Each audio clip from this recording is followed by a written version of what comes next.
누가복음 24장 13절부터 35절까지 말씀을 좀 우리 나누겠습니다. 제목은 절망의 길 가운데서 만난 부활이라는 제목입니다. 예수님이 6월절이 되셨을 때 예루살렘에 입성하셨어요.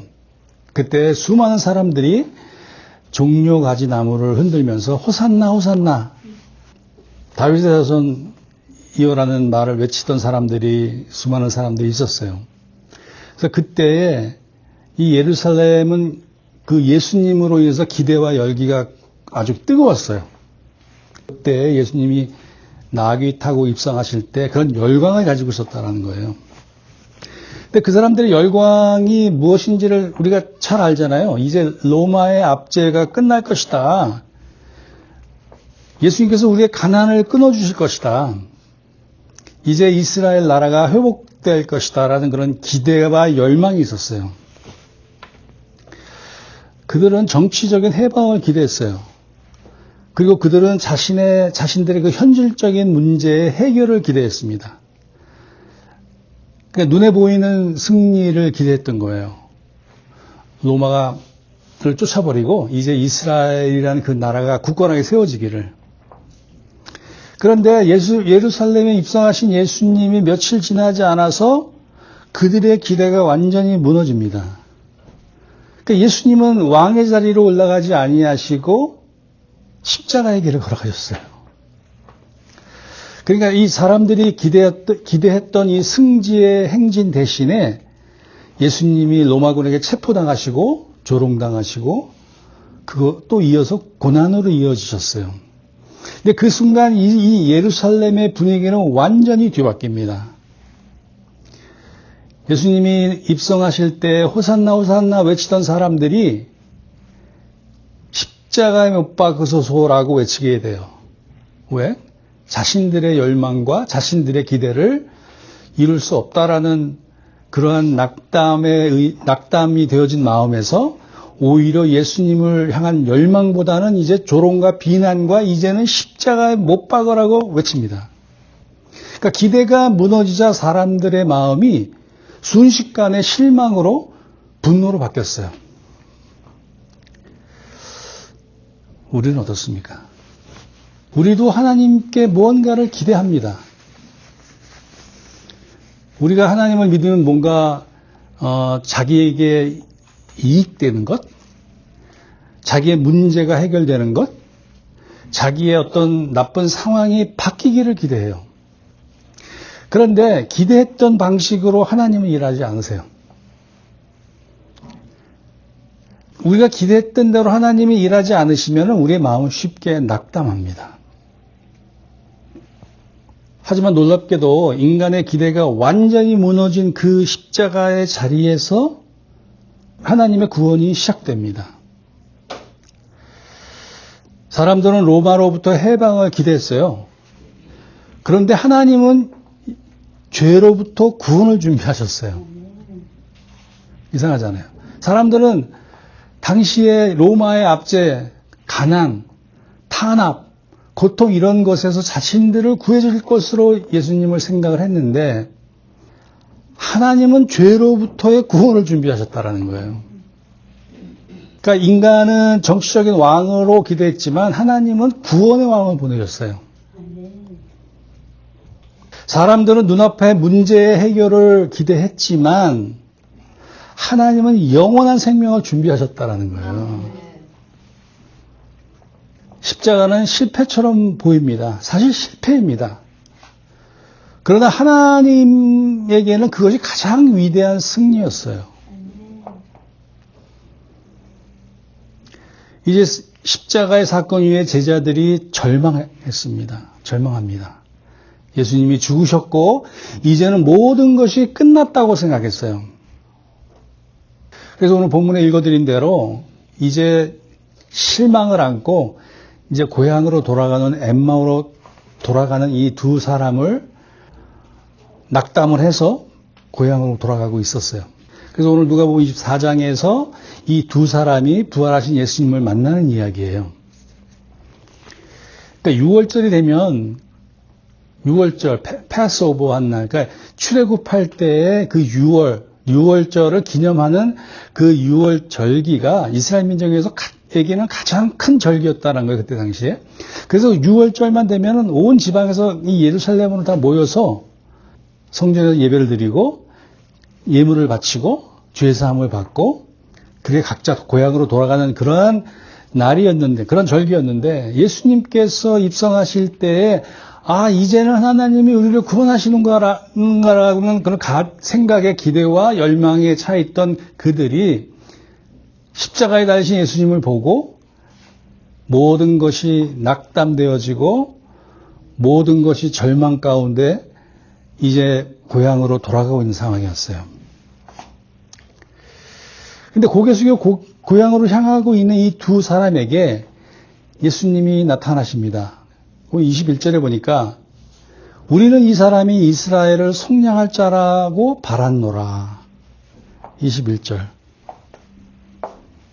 이 속량이라는 단어가 그 당시에 이 히브리인들에게는, 그러니까 히브리 사람들은 노예로, 예를 들어 로마나 아니면 이런 그 귀족들에게 노예로 팔려가거나 노예로 일을 하면 7년 후에는 속량을 해줬어요.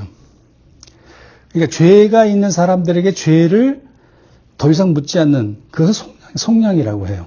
그러니까 이 사람들의 마음 밑바탕에는 현실적으로도 예수님께서 정치적으로도 이스라엘을 구원하시고 이제는 자기 개인에게도 자기들이 가지고 있는 그 모든 문제에 대한 어떤 해결자가 되어주시기를 기대했었던 거예요. 근데 이 말투를 보니까 우리는 이 사람이 누구예요? 예수님이잖아요. 이 사람이 이스라엘을 속량할 자라고 바랐노라. 기대가 깔려 있잖아요. 그래서 그들은 예수님을 따랐고 기적을 보았고 하나님의 나라를 기대했어요. 그런데 예수님은 십자가에서 죽으셨고 무덤에 안치되시고 그들은 예루살렘을 떠나서 이제 고향으로 가는 길이었어요. 우리도 그렇습니다. 우리도 하나님에게 무언가를 기대했지만 하나님은 우리 기대를 넘어 일하시잖아요. 우리가 기도했는데 응답이 없고 나름 우리 열심히 신앙생활 한다고 하지만 상황이 변하지 않고 우리가 기대했던 것들이 무너질 때가 있다는 거예요. 우리도 가끔 어떤 때에 엠마오의 길을 걷습니다. 낙담하고 고개를 숙인 채 엠마오의 길을 걸을 때가 있다는 거예요. 그런데 바로 그때 그 길 위에서 부활하신 예수님이 그들을 찾아옵니다. 15절 보니까 그들이 서로 이야기하며 문의할 때 예수께서 가까이로 그들과 동행하시나. 그러니까 그들에게 낙담해서 고향으로 돌아가는 그들에게 나타나셨다는 거예요. 굉장히 아주 의미 있는 신학적인 이유도 분명히 있는 아주 놀라운 장면이에요, 사실은 이게. 우리가 그냥 읽으면, 이게, 엠마오로 가는 이 제자들에게 예수님이 그냥 나타나셨다, 이렇게 생각할 수 있지만, 우리가 믿는 자로서, 말씀을 읽는 자로서, 이제 낙향하는 이 두 사람에게 예수님이, 부활하신 예수님이 나타났다는 것이 굉장한 사건인 거예요. 이들은 예수님이 죽었다고 생각했잖아요, 십자가에서. 왜? 십자가에서 숨을 실제적으로 거두셨기 때문에. 그러니까 그들이 예수님이 죽었다고 생각하는 건 당연한 일이었어요. 그러니까 그들이 보고 있는 현실에서는 분명히 일어났던 사건이었기 때문에. 십자가는 실패였습니다. 무덤은 완전히 끝이었다라고 생각할 수 있는 지점이에요. 그래서 그들은 예루살렘을 떠나고 있었고, 희망을 떠나고 있었고, 기대를 내려놓고 이제는 고향이나 돌아가자는 그런 허탈한 마음을 가지고 내려가고 있는 상황에서 예수님이 그들에게 나타나셨다는 거예요. 예수께서 가까이 이르러 그들과 동행하시나. 가까이라는 단어가 중요해요. 가까이. 그 낙심한 자들에게 예수님께서 가까이 다가가셨다는 거예요. 가까이. 그러니까 그들은 예수님이 십자가에서 죽으셨다고 완전히 떠나가셨다고 생각을 했지만 예수님이 그들과 함께 걸으셨다는 거예요. 예수님이 이미 부활하셨어요. 예수님이 부활하셨습니다. 이것이 부활의 의미예요. 부활은요, 예수님이 다시 살아난 사건 그 이상의 의미를 가집니다. 우리가 보지 못하는 순간에도 예수님이 이미 함께 계신다는 어떤 신학적 선포예요, 이것은. 우리는 신앙생활을 하면서 가끔 이런 생각을 합니다. 또 이렇게 실제로 말을 합니다. 하나님이 느껴지지 않아. 하나님이 멀리 계신 것 같아. 내가 기도하는데 응답이 되지 않는 것 같아. 근데 성경은 말합니다. 우리를 떠나신 것이 아니라 우리가 알아보지 못하는 거예요. 왜? 절망으로 눈이 가려져 있기 때문에. 우리가 왜 절망하며 삽니까? 우리가 기대했던 것이 이루어지지 않기 때문에 절망하는 거잖아요. 그런데 오늘 말씀을 우리 좀 들어보시면, 잘 마음에 담으시면, 하나님은 우리의 기대하는 것으로 일하지 않으신다라는 거예요. 그것보다 훨씬 더 큰 구원을 우리에게 주시려고 일하고 계시다라는 거예요. 그러니까 우리는 절망에 빠질 수밖에 없어요. 왜냐, 우리가 기대하는 것에서 벗어날 수 없기 때문에. 근데 엠마오의 그 제자들이 그랬어요. 예수님이 함께 걷고 있었지만 예수님을 알아보지 못했어요. 16절에 보니까 그들의 눈이 가리어져서 그인 줄 알아보지 못하거늘. 절망은 우리의 눈을 가립니다. 고통은 하나님의 임재를 느끼지 못하게 해요. 그런데 우리가 절망하고 고통을 느끼는 그 순간에도 예수님이 우리 곁에 계신다라는 거예요. 여러분 반드시 기억하시고 여러분들 마음에 새기시게 되기 바랍니다. 여러분 구약을 살펴보면 이사야 43장 우리가 지난주에 예레미야서 다뤘잖아요.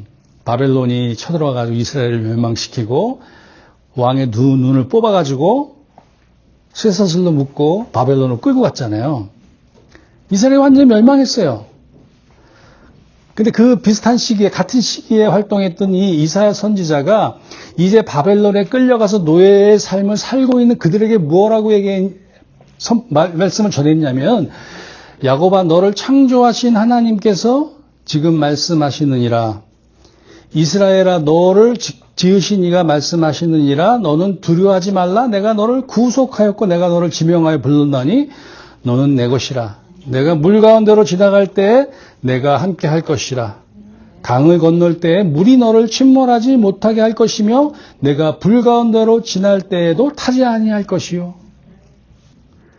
내가 너를 구속하였고 내가 너를 지명하여 불렀나니 너는 내 것이라 이게 중요합니다. 2절이 내가 물 가운데로 지날 때 내가 함께 할 것이라 하나님이 물을 치워준다고 얘기 안 하셨어요. 물은 그대로 있는 거예요. 그들에게 물의 개념은 뭐예요? 애굽의 군사들이 막 쫓아올 때 홍해를 건너기 바로 직전에 그 물은 그들에게는 굉장한 장애물이고 고통이었어요. 그런데 하나님께서 그 물을 치워주지 않으신다라는 거예요. 강을 건널 때 물이 너를 침몰하지 못하게 할 것이다. 하나님이 그 물을 치우신 게 아니라 물을 가르셨잖아요. 그러니까 물을 치운 게 아니에요. 우리의 장애물을 치워주시지 않으신다라는 거예요. 하나님이 우리의 고통 가운데 하나님이 함께 하신다라는 거예요. 또 볼까요? 내가 불 가운데로 지나갈 때에도 타지 아니할 것이요. 불을 치워주지 않아요. 불을 꺼주지 않으세요. 하나님이 불에 들어가 타는 그 순간에 하나님이 함께 하신다라는 거예요. 하나님이 이러신 분이에요. 이런 분이시라는 거예요. 그러니까 이 말씀이 바벨론에 끌려간 그 이스라엘 민족이 노예 생활하면서 아주 고생하고 정말 나라를 잃어버린 슬픔에 잠겨있을 때 이사야 선지자를 통해서 말씀하셨다는 이 말씀인 거예요. 내가 너를 구속하였고 내가 너를 지명하여 불렀다. 여러분 이스라엘은요 바벨론에게 완전히 무너졌어요. 나라를 잃어버리고 포로가 되고 노예가 됐어요. 희망이 없어요. 그들은 아마 그렇게 생각했을 거예요. 이스라엘 민족은 그 당시에 하나님이 우리를 버리셨다. 이제 우리는 끝났다. 그런데 이 말씀하신 거예요. 내가 물 가운데로 지나갈 때 내가 함께 하겠다. 내가 불 가운데로 지날 때 타지 아니하게 할 것이다. 이게 하나님의 방식인 거예요. 이게 하나님의 방식. 하나님은 고난을 제거하기보다는 하나님 우리의 삶에 찾아오는 그 고난을 제거하시는 분이 아니시고요. 우리 고난 속에 함께 들어오시는 분이에요. 그러니까 이 약속이 이 이사야의 말씀이 대표적으로 예수님 안에서 완전히 이루어지고 있는 거예요, 지금. 그러니까 고향 엠마오로 실망을 안고 가는 이 두 제자에게 예수님은 절망을 없애지 않으셨어요. 그들의 절망을 위로하지도 않으셨어요. 그들의 슬픔을 제거해 주시지도 않으셨어요.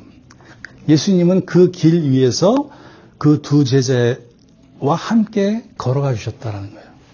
동행해 주셨다라는 거예요. 이게 복음이에요, 이게.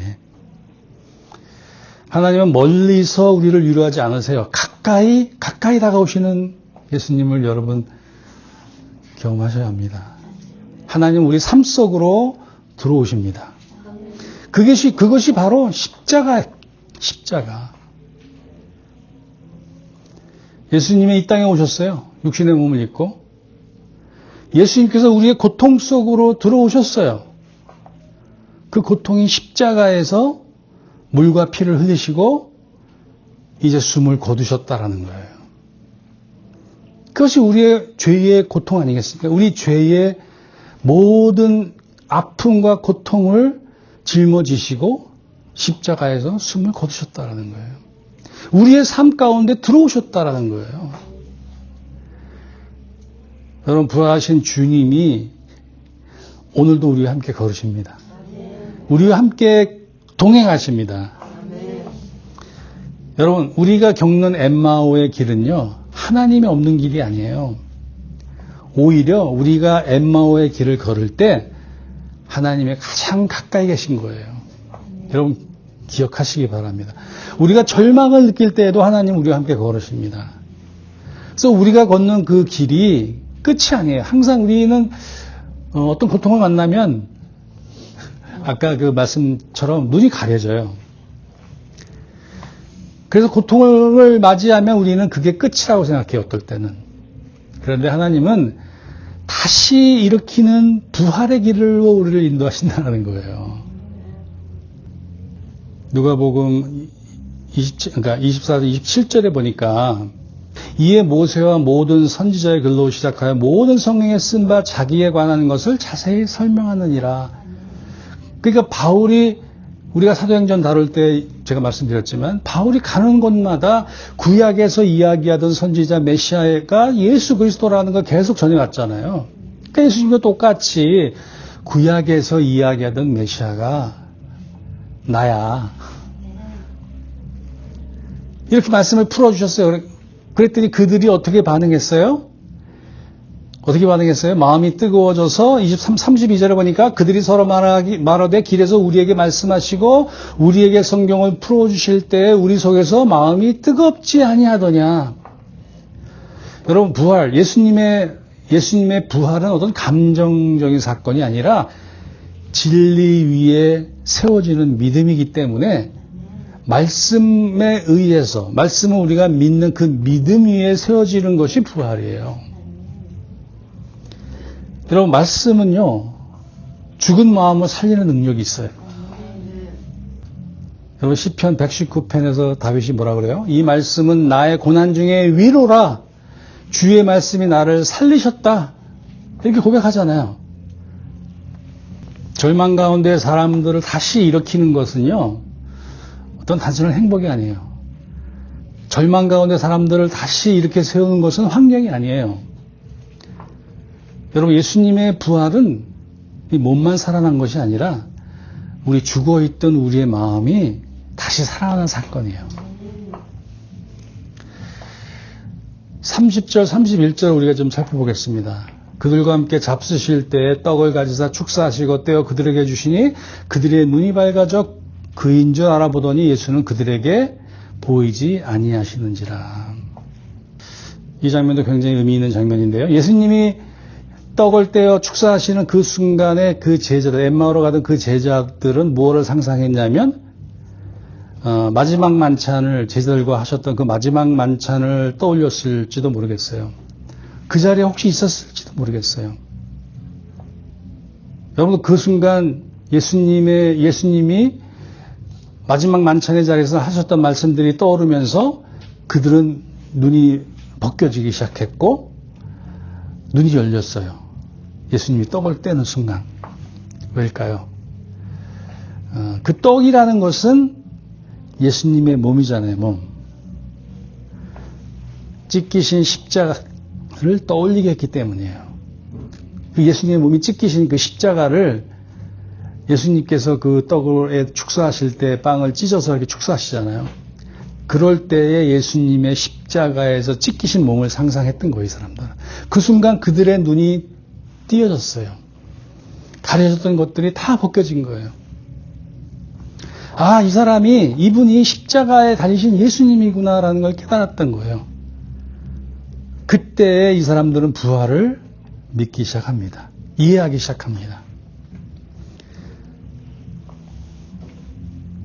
여러분, 부활은요, 이번에 제가 고단주간 계속 묵상하면서 느낀 것, 결국은 말씀에서도 계속 그 로마서나 고린도 전후서를 살펴보면 다 같은 비슷한 내용인데 뭐냐면 부활은 십자가를 통과해야만 이루어지는 거예요.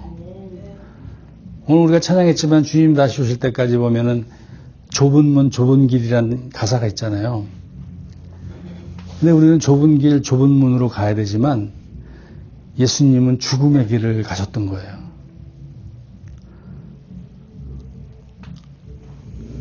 우리는 그냥 좁은 길을 갈 뿐이에요. 그러나 예수님은 죽음의 길을 가셨다라는 거예요. 십자가 없는 부활은 없어요. 죽음이 없는 부활도 없습니다. 그래서 바울이 이렇게 얘기합니다. 고린도서 15장에 보면 그러나 이제 그리스도께서 죽은 자 가운데서 다시 살아나사 잠자는 자들의 첫 열매가 되셨도다. 첫 열매. 그러니까 예수님이 시작하신 이 부활, 그 부활이 끝이 아니라 이제 시작이라는 거예요. 시작. 그러니까 첫 열매, 부활의 첫 열매가 예수님인데 예수님이 먼저 살아나셨고 이제 우리도 다시 살아난다는 거예요. 믿으시죠, 여러분? 예수님이 부활의 첫 열매시지만 우리도 함께 그와 함께 예수님과 함께 다시 부활로 살아난다는 거예요. 그러니까 그래서 부활은 예수님만의 사건이 아니고 우리의 소망인 거예요. 여러분, 우리가 절망 속에서도 우리가 늘 다시 일어날 수 있어요. 다시 일어나셔야 합니다. 그 이유가 뭐냐면 예수님이 지금 하나님 우편에 살아계시기 때문이에요. 그래서 우리는 다시 일어날 수 있는 소망이 있다라는 거예요. 제가 지은 찬양 중에 넘어져도 괜찮아. 흔들려도 괜찮아. 다시 일어날 수 있어요. 우리가 낙심해도 소망이 있다라는 거예요. 예수님이 살아계시기 때문에 예수님 죽으신 분이 아니라 하나님 우편에 살아계시는 분이라는 거예요. 오늘 본문의 이 엠마오로 가는 그 제자들은 절망의 길을 걷고 있었어요. 근데 결국 부활을 만났어요. 부활하신 예수님을. 그 우리도 지금 어쩌면 여러분들 절망의 길을 걷고 계신지 모르겠어요. 그런데 그 절망의 그 길이지만 부활한 예수님을 만나셨다면 그 길은 부활로 가는 길이에요. 부활로 예수님께서 우리를 인도하시기 때문에. 오늘 말씀 33절, 34절 보니까 곧 그때에 일어나 예루살렘에 돌아가 보니 11 제자 및 그들과 함께한 자들이 모여 있어 말하기를 주께서 과연 살아나시고 시몬에게 보이셨다 하는지라. 곧 그때에 일어나 예루살렘으로 돌아가 보니 낙담해서 고향으로 떠나갔던 사람들이 길을 바꾸어서 이제 예루살렘으로 돌아갑니다. 이게 부활이에요. 이게 부활. 이게 부활입니다. 절망에서 다시 소망으로 길을 바꾸는 거예요. 떠남에서 다시 돌아감으로 길을 하는 거고요. 슬픔에서 기쁨으로 우리의 길을 바꾸는 것. 이게 부활의 능력인 겁니다. 우리도 인생을 살면서 아주 여러 번 엠마오라는 길에 있을 수 있어요. 그러나 부활하신 예수님은 오늘도 우리와 함께 계십니다. 여러분의 삶에 아주 가까이 계세요. 그리고 어느 순간 말씀 속에서, 어떤 순간 기도 속에서, 어느 순간 예배 속에서 우리의 눈이 열립니다. 그리고 우리는 다시 돌아갈 겁니다. 왜냐하면 예수님은 죽으신 분이 아니라 살아계신 분이기 때문이에요. 여러분 모두가 지금 부활하신 예수님과 늘 동행하는 삶을 살아가시는 여러분 모두가 되시길 축복합니다. 기도하겠습니다. 부활해 주님 감사합니다. 주님은 우리의 마음을 다 아십니다. 기대가 무너지고 소망이 희미해지고 우리 믿음이 흔들릴 때에도 우리와 함께 걸어주시는 주님을 보게 하옵소서. 엠마오 길 위에서 제자들과 함께 하셨던 것처럼 오늘 우리의 삶의 길에도 동행하여 주시옵소서. 말씀으로 우리의 마음을 뜨겁게 하시고 부활의 소망으로 다시 일어나게 하시옵소서. 절망의 길이 끝이 아니라 부활로 가는 길임을 믿게 하시옵소서. 살아계신 주님을 붙들고 다시 소망 가운데 걷게 하시옵소서. 부활의 생명으로 우리의 믿음을 새롭게 하시고 우리의 삶이 다시 일어나는 부활의 증거가 되게 하시옵소서. 살아계신 예수님의 이름으로 기도하옵나이다. 아멘.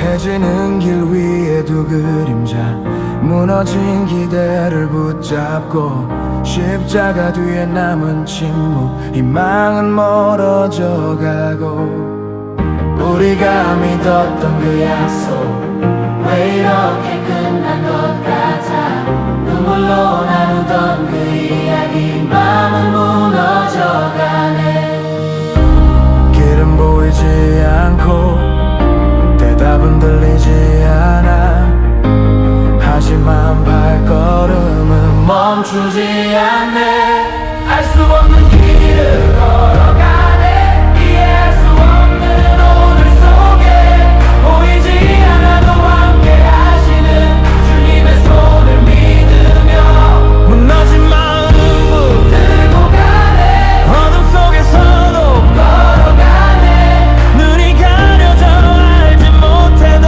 주님은 곁에 계시네